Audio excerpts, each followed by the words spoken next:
Yang kedua, ya, bagaimana kalau sudah hafalan itu hilang? Yang kedua, ubah targetnya. Mulai sekarang target menghafal bukan lagi lancar dan selesai. Mirip dengan yang tadi ya. Ingat, targetnya kita ubah. Kenapa? Karena target yang lama sudah menyebabkan hafalan kita hilang. Target yang lama itu yang tadi itu, target lama yang selalu fokusnya pada selesai dan cepat, itu menyebabkan kita lupa sama murojaah. Maka sekarang targetnya diubah. Menghafal bukan lagi mengejar lancar dan selesai, tapi menghafal itu mengejar nikmat dan istiqomah. Nah, itu yang paling penting. Nikmat dan istiqomah. Ya, nikmat dan istiqomah. Ya, kalau kita ngejarnya nikmat, pasti kita menikmati murojaah. Pasti nikmat, karena kita ngejarnya nikmatnya. Dan kita nggak akan stres, dihantui perasaan kapan saya lancar. Oh, bukan itu, sorry, bukan itu tujuan saya. Kan gitu kan bahasanya. Tujuan target saya, yang penting saya nikmat. Ya udah, murojaah terus. Dia nikmati hafalan tanpa sadar lancar. Kan enak kan gitu. Daripada orang yang targetnya lancar, akhirnya kepikiran lancar, kapan ya saya lancar. Stres hidupnya. Stres itu membuat dia tidak fokus murojaah. Karena begitu dia murojaah, pikirannya selalu mengingat kapan lancar, kapan selesai, gitu. Targetnya salah. Coba targetnya nikmat. Begitu dia murojaah, saya nikmatin aja lah hafalan. Dia nggak mikirin lancar, kan targetnya bukan nikmat. Bukan lancar, targetnya nikmat. Yang dia pikirin nikmatnya, wah yang penting saya nikmatin. Tanpa sadar lancar. Ya kan beda kan? Orang yang targetnya lancar, dia berusaha mikirin lancarnya, tapi dia nggak nikmati murojaahnya. Orang yang targetnya nikmat, dia nikmati prosesnya. Tanpa sadar lancar. Lancar itu bonusnya dari Allah Subhanahu wa Ta'ala. Nah, itu mindset yang seperti harus diubah. Ya, mindset yang seperti harus diubah. Yang mindset seperti itu tuh saya bahas di dalam buku saya. Ada 3 buku tentang penghafal Quran itu yang ada di background ini, virtual background tuh. 3 buku pertama tentang menghafal Al-Quran. Buku keempatnya tentang ujian.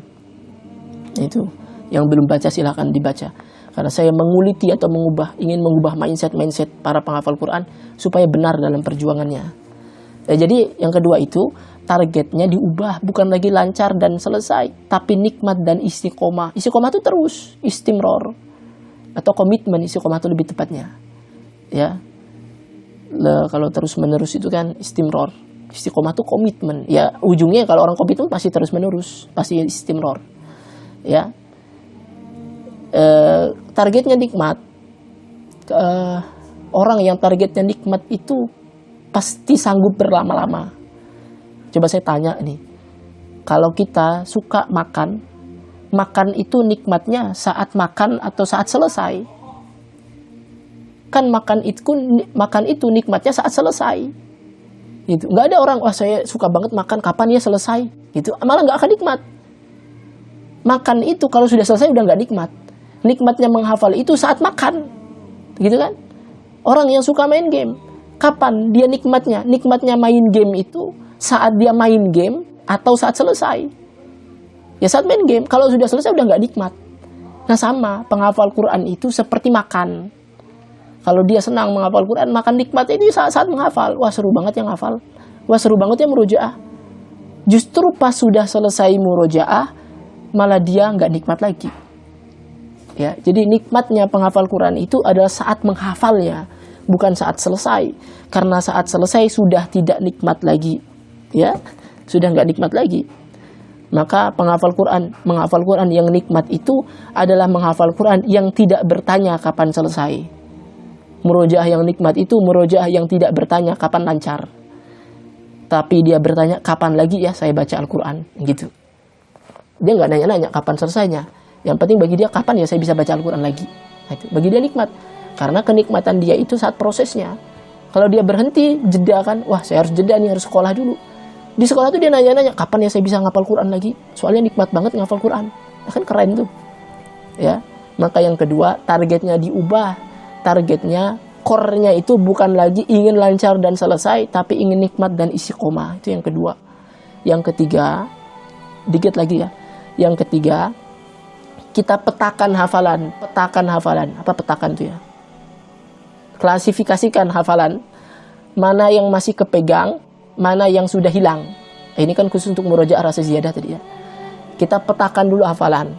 Dari 10 hafalan, 5 hafalan ini sudah hilang. 5 hafalan ini masih bisa kepegang. Setelah kita petakan itu, ini seperti mengenali hafalan ya. hafalan yang sudah benar-benar hilang, anggap bukan hafalan kita. Ini cuma anggapan aja ya. Anggap ini sudah lupa lah. Anggap ini sudah enggak dianggap sebagai hafalan kita. Maka murojaah fokus di 5 ini. Murojaah difokus di 5 ini. Sedangkan yang sudah lupa itu masuk ke dalam golongan yang belum kita hafal. Maka cara mendapatkannya lagi dengan ziyadah ulang. Nah gitu. Hafalan yang masih kepegang, maka ini terus dimurojaah secara berkala. Caranya minimal hafalan itu dibagi 5. Kalau punya hafalan 5 juz, maka minimal ya, sehari 1 juz. Lebih bagus, dan harus lebih kalau bisa. Pada hafalan yang masih kita pegang, murojaah seperti itu. Sedangkan hafalan yang tidak kita pegang lagi itu, yang sudah lupa, anggap dia belum pernah hafal. Ini cuma anggapan saja ya. Dan cara dapatinnya lagi kan bukan murojaah, kata saya tadi, ziyadah ulang saja. Maka sikapi dia seperti kita menyikapi hafalan yang belum kita hafal. Murojaah, ziyadah ulang aja. Ya hari ini ziyadah baru lagi 1 halaman. Padahal itu hafalan yang dulu sudah pernah, tapi kita anggap seperti ziyadah ulang. Biar apa? Supaya enggak memberatkan pikiran kita. Wah ini hafalan sudah lupa, gimana ya murojaahnya. Itu bikin stres. Sudah, kita taubat sama Allah Subhanahu wa taala. Hafalan yang sudah terlanjur hilang, lepaskan saja. Anggap dia belum pernah hafal, kita ziyadah ulang.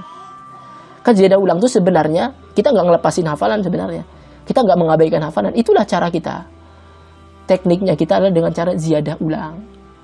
Ya ziyadah ulang. Nah, yang sudah kepegang jangan dilepas lagi, murojaah terus, jangan pernah dilepas sama sekali. Ya, jangan pernah dilepas. Ini secara umumnya saja ya. Kalau detailnya lagi saya nggak bisa bahas di sini karena waktunya sekarang sudah habis ya. Ya, waktunya sudah habis. Itu yang ketiga, petakan hafalan. Ya, dipetakan saja hafalannya. Untuk hafalan yang harus dihafalkan ulang, maka anggap bukan hafalan kita. Ya, jadi nggak usah bingung gimana cara murojaahnya. Ya jangan dimurojaah, diziyadah ulang.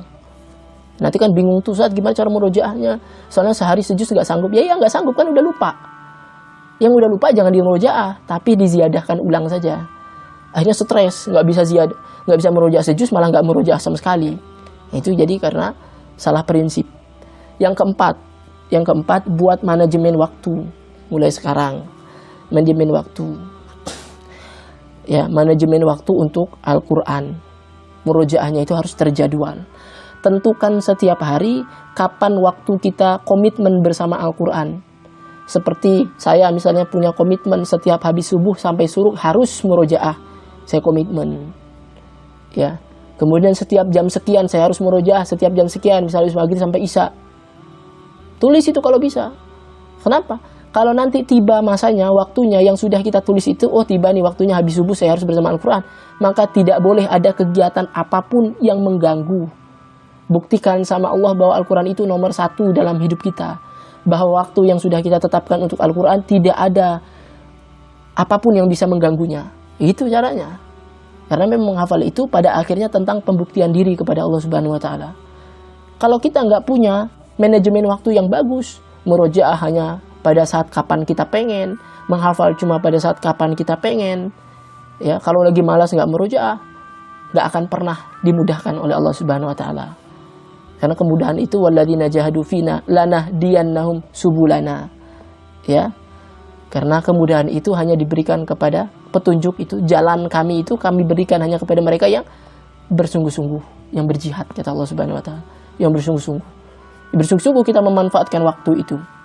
Ya, bersungguh-sungguh kita memanfaatkan waktu. Itu yang keempat. Nah, saya cepat ya. Yang kelima, ini sebenarnya kaidah umum aja saja ya. Rumus-rumus atau prinsip-prinsip umumnya. Yang kelima,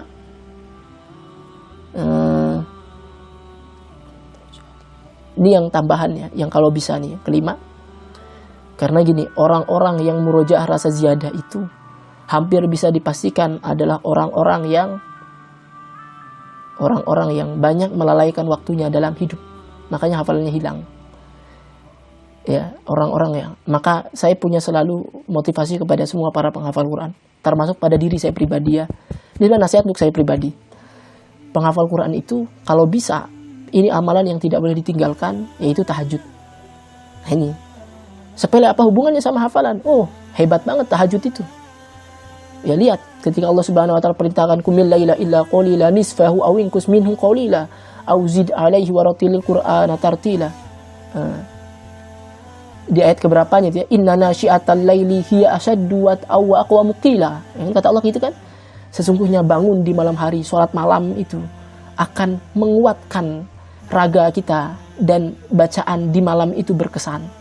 Nah mungkin selama ini kenapa penghafal Quran itu lemah sekali, ya cuma malas sedikit nggak mau murojaah, lemah sekali, ya mudah kebawa sama temen, mudah kepengaruh, mungkin dia jiwanya lemah. Kenapa? Dia nggak dikuatkan sama tahajud. Ya lihat, Al-Quran dan tahajud itu, Al-Quran dan sholat itu tidak pernah terlepaskan. Wa minal laili fatahajjat bihi nafilatan lak asa ayyab'atsaka rabbuka maqaman mahmuda. Di ayat sebelumnya ya, itu ya, di ayat sebelumnya ya. Inna Qur'an al-fajri kana mashhuda. Nah itu ya, kan dihubungkan antara Quran al-fajr. Padahal itu sholat fajar, tapi menggunakan kata Quran. Kalau dia tafsirnya itu Quran al-fajr itu kan sholat. Jadi sholat itu ada satu term di dalam Al-Quran, namanya termnya itu untuk mewakili makna sholat itu Al-Quran. Jadi Al-Quran dan sholat itu memang tidak terpisahkan. Sama di surah Al-Insan juga sama. Inna anzalnahu Qur'anan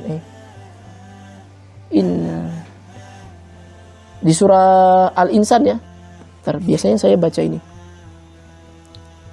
Ini biar langsung saya bacain ayatnya. Saya buka dulu. Ini ketika Allah Subhanahu wa taala berfirman, "Inna nahnu nazzalna 'alaikal Qur'ana tanzila." Kami turunkan kepadamu Al-Qur'an. Nah, itu kan tentang Al-Qur'an. Fasbir li hukmi rabbika, kemudian sabarlah engkau. Kemudian ayat selanjutnya, "Wadhkurisma rabbika bukrata wa asila." Kemudian apa lagi ayatnya? "Wa minal laili fasjud lahu." Dan di sebagian malam sujudlah engkau, salat malam. Ingat, Al-Quran dan sholat malam itu tidak terpisahkan. Maka penghafal Quran yang selalu kehilangan hafalan, lemah sekali perjuangannya, mungkin dia belum menguatkan jiwanya pada sholat malam. Ya, ini tips yang saya rasa tidak boleh ditinggalkan bagi kita semua. Nah, ini juga yang saya selalu perbaiki untuk diri saya pribadi. Maka nasihat ini sejatinya nasihat untuk saya pribadi. Ya, agar kita selalu memanfaatkan waktu malam, sholat malam. Ya, itu akan menguatkan jiwa kita. Penghafal Quran yang rajin sholat malam tidak akan kehilangan hafalan. Yakin saya. Karena bangun malam saja dia kuat. Apalagi bangun dari keterpurukan di siang hari. Mudah. Yang paling sulit itu malam. Siang mah gampang. Kalau orang malam bisa dia kuasai, apalagi siang. Gitu ya. Oke, mungkin itu saja. Semoga ini bermanfaat kepada kita semua. Mungkin selanjutnya ada sedikit saja tanya jawab sebelum kita tutup kajian sore ini. Silahkan, mungkin ada pertanyaan yang langsung atau yang di YouTube.